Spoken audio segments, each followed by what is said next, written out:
Bonjour et bienvenue à tous dans ce tutoriel dans lequel je vais vous présenter l'outil LedgerView. C'est un outil que j'ai développé sous Excel pour faciliter le traitement comptable des opérations de staking en norme IFRS. L'objectif ici est de proposer une approche méthodique, mais avant tout pratique et semi-automatisée pour analyser, classer, contrôler et documenter ces actifs numériques. Le fichier fonctionne avec des macros et du codage VBA, donc avant de poursuivre, pensez à bien activer les macros. Donc, l'outil s'ouvre sur cette page d'accueil qui comporte 3 boutons reliés à des macros. Le premier qui se trouve en haut à gauche est un menu burger qui nous permet de naviguer au sein des différentes pages et modules de l'outil, notamment de retour à l'accueil avec ce bouton-ci. Ensuite, nous avons le bouton quitter qui nous permet d'enregistrer le travail effectué avant de quitter. Et nous avons le bouton lancer l'outil qui nous offre plusieurs possibilités. Donc, soit de réinitialiser l'outil et de tout remettre à zéro, soit de poursuivre avec les données actuelles qui se trouvent dans l'outil, soit de ne rien faire en annulant. Ici, peu importe, l'outil est déjà vide. Donc nous nous retrouvons maintenant sur le module 1 de classification IFRS. Ici, nous avons un petit bouton pour quitter le mode plein écran, car actuellement l'outil se trouve en mode plein écran, donc les fonctionnalités du ruban qui se trouve en haut ne sont pas accessibles. Revenons maintenant à la fiche d'identification qui est la base de cet outil et nous permettra par la suite d'avancer.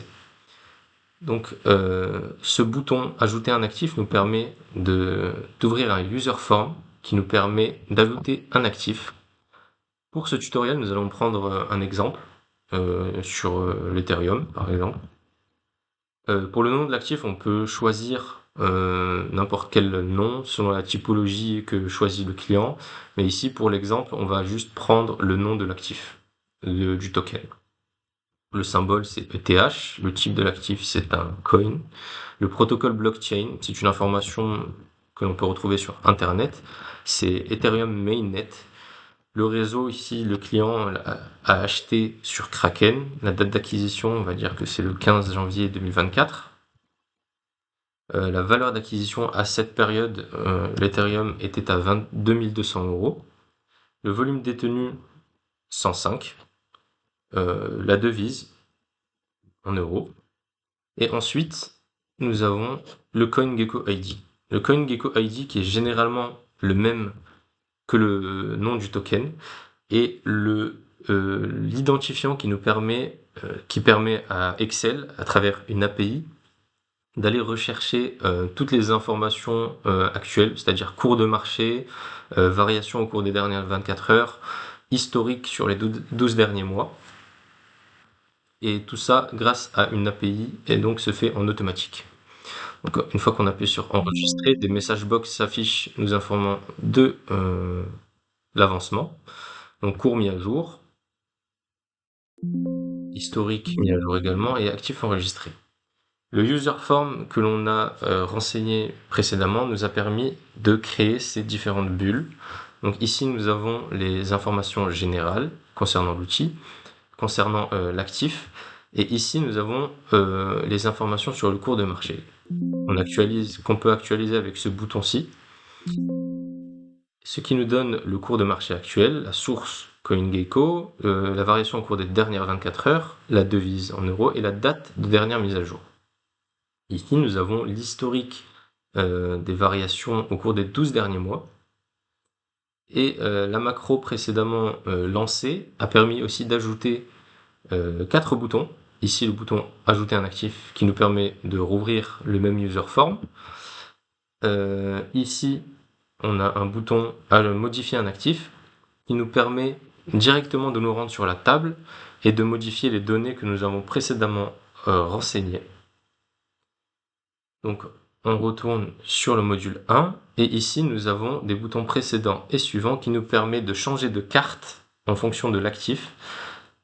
Sur le tableau précédent, nous avions une ligne par actif, donc ces boutons suivants nous permettront de changer d'actif. Une fois la fiche d'identification complétée, nous pouvons passer à l'étape suivante qui est le questionnaire de classification IFRS qui se présente comme suit. Donc ici, nous avons une icône cliquable qui nous informe simplement que le questionnaire doit être complété avant d'entamer le suivant.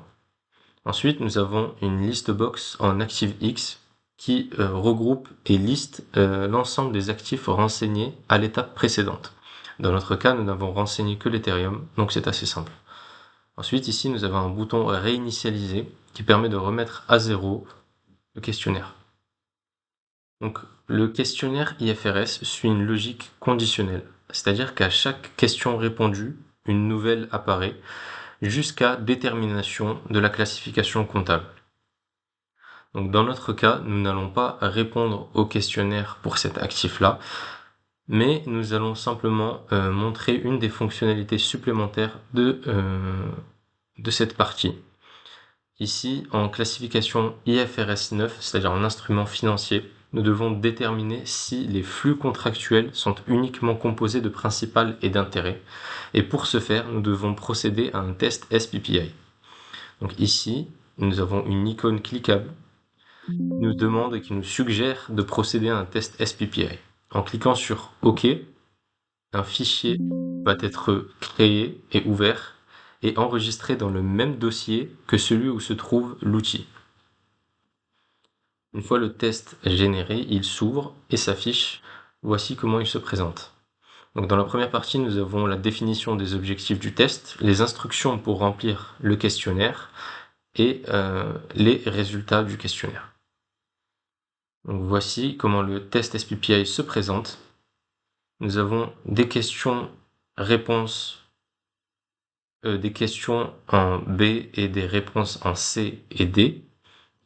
Donc en répondant oui ou non, un indicateur SPPI va être généré en colonne E et la macro qui tourne derrière va pouvoir déterminer la classification comptable grâce à ces réponses. Donc dans notre cas, ici par exemple, si nous cliquons sur obtenir le résultat, ça ne marchera pas car le questionnaire est incomplet. Ici, nous avons la possibilité d'effacer toutes les réponses et de recommencer à zéro. Donc si nous procédons à la même chose, donc ici oui, et si nous répondons oui aussi à cette question, ça provoquera un échec du test. Dans ce cas-là, si nous cliquons dès à présent sur obtenir le résultat, nous aurons un résultat en échec et une classification en FVPL, c'est-à-dire en juste valeur par le résultat. Ensuite, nous pouvons également procéder à remplir tout le questionnaire en fonction des questions et des réponses.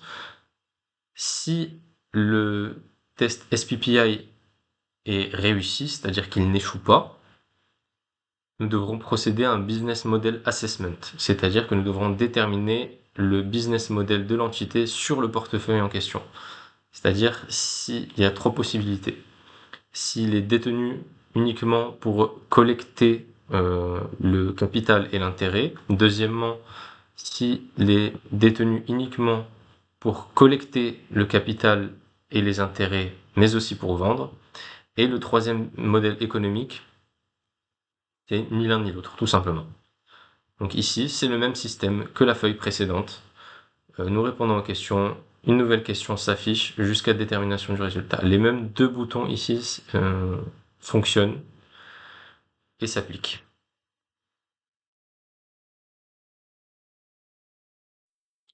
Une fois le test SPPI et le cas échéant le Business Model Assessment réalisé, il nous faut revenir sur l'outil et plus particulièrement sur le questionnaire IFRS afin de finaliser la classification comptable.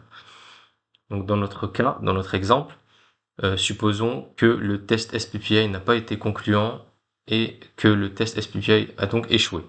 Il nous faudrait donc répondre non à cette question, ce qui nous permettrait de déterminer que la classification comptable est IFRS 9 à la FVPL. Il nous faut donc maintenant passer à l'étape suivante qui est la synthèse de la classification IFRS. Dans notre cas, comme notre portefeuille n'est constitué que d'un seul actif, cette classification, cette synthèse ne sera pas pertinente. Il nous faut donc revenir sur le portefeuille que nous avons et nous allons donc prendre un portefeuille, une base de données plus complète afin de pouvoir étayer notre propos et développer un meilleur exemple. Nous nous retrouvons donc avec un portefeuille de staking plus développé qui nous permettra de poursuivre notre tutoriel. Revenons donc à la classification IFRS et à la synthèse. Donc ici, comme vous le voyez, nous avons deux boutons, un qui nous permet de générer la synthèse et un autre qui nous permet de réinitialiser la synthèse. Si nous cliquons sur générer, une macro va venir générer un tableau en automatique ainsi qu'un graphique de répartition des classifications avec un code couleur qui se trouve sur la gauche du tableau ci-contre.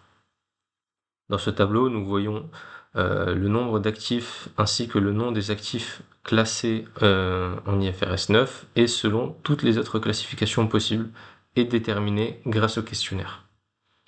Maintenant, nous pouvons donc passer au module suivant, soit à travers les onglets, soit à travers ce bouton.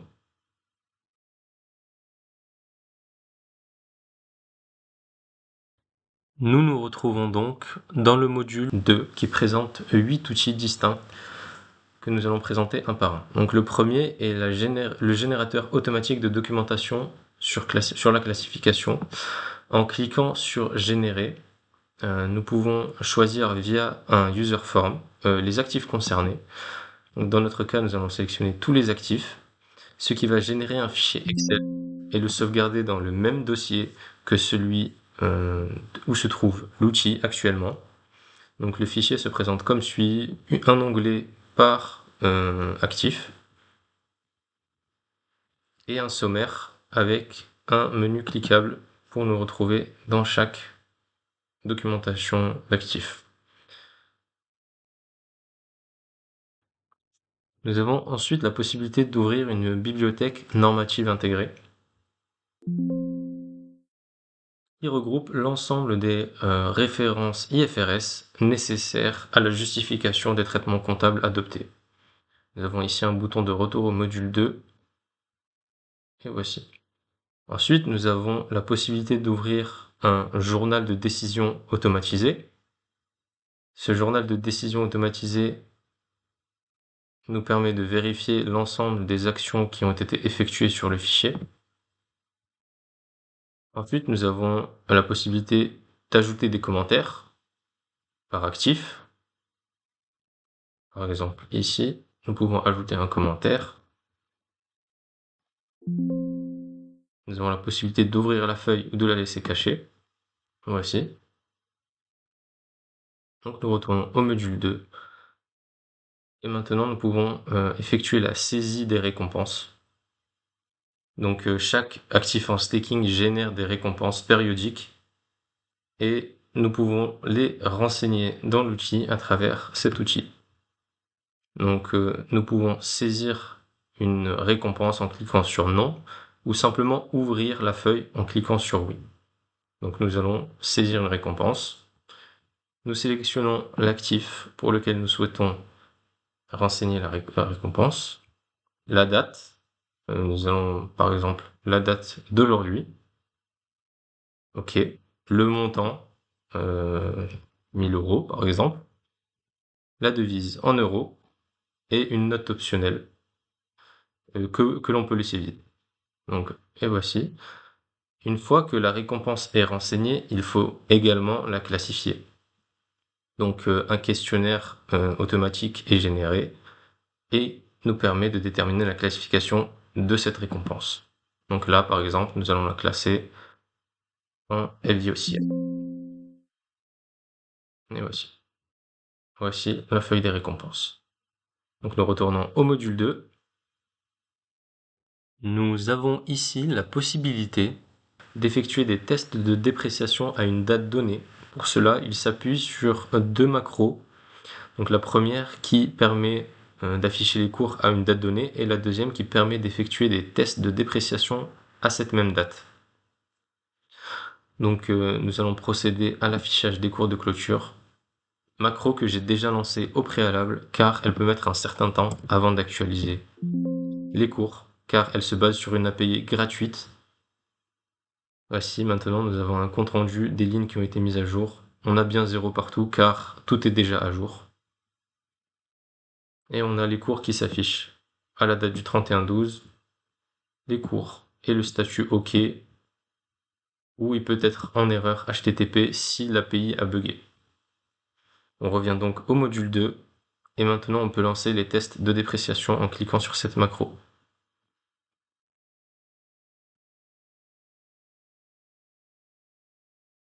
Donc voilà, la macro nous affiche une feuille DB-test qui nous reprend la liste des cours de clôture pour chaque actif et nous génère un tableau détaillé sur les tests de dépréciation à effectuer, le cas échéant, les plus-values latentes à comptabiliser. Ici, nous avons les différences entre valeur comptable et juste valeur à la date de clôture. Un petit indicateur avec une flèche rouge ou verte nous indique s'il s'agit d'une plus-value ou d'une moins-value. Ici, nous avons la classification et la décision. Donc la décision comptable, c'est-à-dire si c'est une plus-value à comptabiliser, une plus-value latente qui n'est pas à comptabiliser, une moins-value à comptabiliser en OCI ou en compte de résultat. Ici, nous avons une colonne notes qui nous explique le cheminement exact de la comptabilisation. Et voici, nous pouvons revenir au module 2. La dernière fonctionnalité de ce module est la génération des écritures comptables en cliquant sur ce dernier bouton. Nous avons la possibilité de générer les écritures d'acquisition, les écritures de récompense et les écritures de variation de dépréciation à la date de clôture. Donc on peut renseigner 1, 2 ou 3, ou les 3 en même temps. Dans notre cas, nous allons tous les renseigner. Et voici, nous avons donc la feuille des écritures avec les écritures comptables, les montants et les dates qui se retrouvent ici. Nous pouvons donc revenir au module 2. Nous avons finalisé ce module 2 et pouvons passer au module suivant. Le module 3 se présente sous forme de 4 sections avec plusieurs outils de contrôle. Le premier étant la gouvernance et les formations des équipes. Donc pour générer ces feuilles de travail, on a juste à cliquer sur le bouton qui nous demande si on veut générer soit le questionnaire, soit le suivi des formations, ou bien les deux. Ici, on génère les deux pour l'exemple. On se retrouve sur le questionnaire destiné aux collaborateurs. Ici, on a la date du jour qui s'affiche. Ici, on a le nom de l'utilisateur qui est repris via le compte Microsoft de Excel. Ensuite, il faut renseigner la période et le réviseur. Donc ici, on a juste à répondre aux questions A ou B, etc. Et ensuite, tout en bas, on a un bouton correction qui vient nous afficher les réponses fausses et les réponses correctes, qui met à jour le taux, le score, et on peut réinitialiser si besoin. On peut également exporter au format PDF. Ensuite, on a la deuxième feuille qui s'est ouverte, qui concerne la gouvernance et les formations, avec deux tableaux. Un de suivi des formations à renseigner par les collaborateurs. Donc on a le collaborateur, le nom du collaborateur à renseigner, l'intitulé de la formation, si cela concerne du KYC, du staking, de la comptabilité des tokens, etc. On a la date à renseigner, on a le formateur, si c'est un formateur interne, externe, si c'est un e-learning, etc. On a l'état et on a l'état d'avancement, donc si elle est confirmée, si elle est à planifier, si elle est validée, etc. On a la prochaine formation à planifier également, et on a une zone commentaire. Ensuite, on a la cartographie des compétences. Donc ici, ça sert à visualiser le niveau de chaque collaborateur par compétence. On renseigne les noms des collaborateurs dans la colonne A. Et ensuite, par zone, on vient juste sélectionner si le niveau du collaborateur est débutant, intermédiaire, avancé, expert, NA. Et à la fin, on a une zone commentaire. Ensuite, la dernière zone concerne les contrôles clés. Donc ça sert à attester de la séparation des tâches et la traçabilité des compétences. Donc on vient cocher les cases et on vient signer le fichier. Donc si les cases ne sont pas cochées, on ne peut pas signer.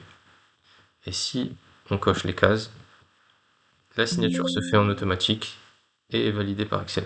Ensuite, on peut exporter au format PDF. Voilà, on retourne maintenant au module 3 afin de générer les fiches d'identification client et les fiches d'identification du prestataire externe avec les facteurs de risque. Donc on appuie sur le bouton générer. On a trois possibilités, donc une feuille d'identification pour personne physique, pour personne morale, et une fiche d'identification prestataire. Donc dans notre cas, on va juste générer celle de la personne morale et du prestataire.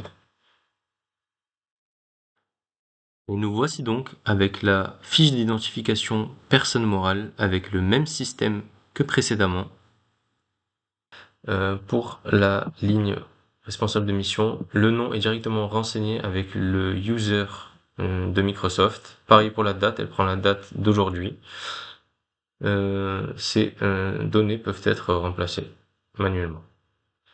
Ensuite, donc, on a une fiche d'identification basique pour personne morale. Donc la dénomination sociale, l'adresse, etc. L'actionnariat des dirigeants, connaissance du client et les justificatifs obtenus avec des listes déroulantes, donc finalisé, bloqué, en cours, pas commencé, etc. Et à la fin, on détermine un niveau de risque, faible, moyen ou élevé, et une zone commentaire avec une possibilité d'exporter au format PDF. Ensuite, nous avons la fiche d'évaluation prestataire externe. On se retrouve avec le même encadré données de mission à compléter. L'identification du prestataire, la conformité et la juridiction, donc on a des questions à répondre.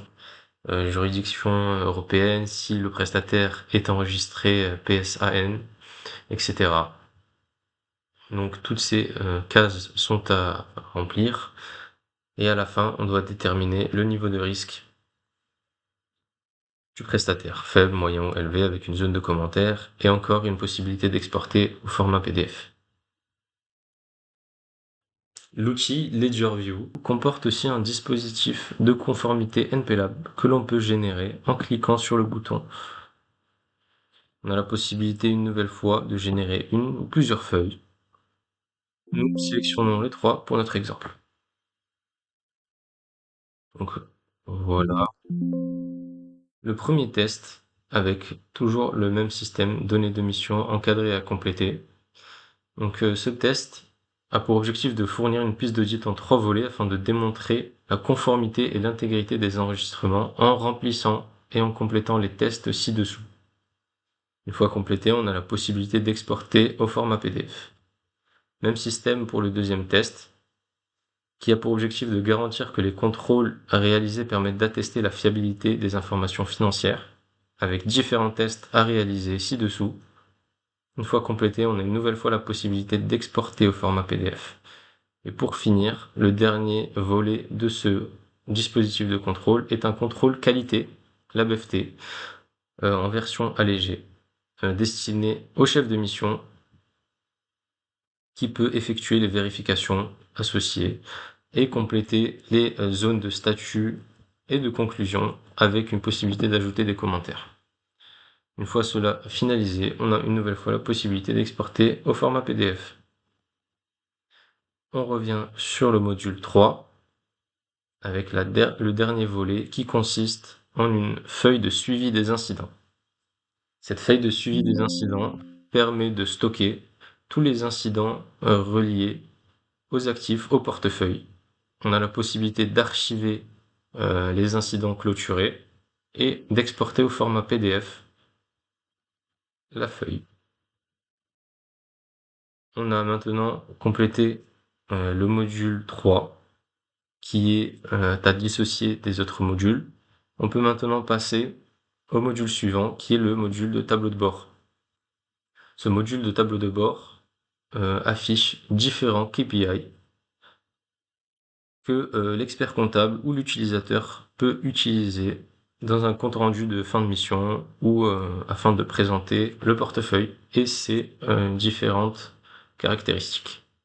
La vidéo touche à sa fin, merci d'avoir suivi ce tutoriel. Si vous avez des questions, si vous rencontrez des difficultés en utilisant l'outil, n'hésitez pas à laisser un commentaire ou à me contacter. Merci encore et à bientôt.